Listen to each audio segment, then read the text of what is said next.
வெங்காயம், வத்தல். நம்ம செய்ய போகிறது தக்காளி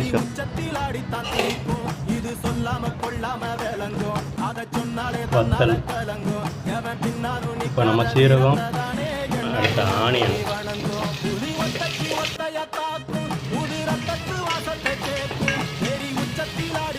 இது லைட்டாக வதங்கினா போதும்.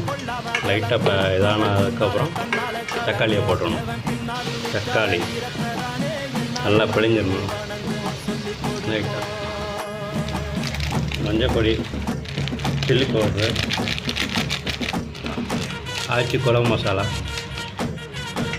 நல்லா பிரட்டி நல்லா எண்ணெய் பிரிஞ்சு வந்துருச்சு பார்த்தீங்களா. இது 2 கப் அரிசிக்கு தக்காளி நல்லா கொத்தி விட்டுரும். நான் போடுற வீடியோ ஃபுல்லாக ரைஸ் குக்கர் தண்ணியெல்லாம் வற்றி சாப்பாடு ரெடி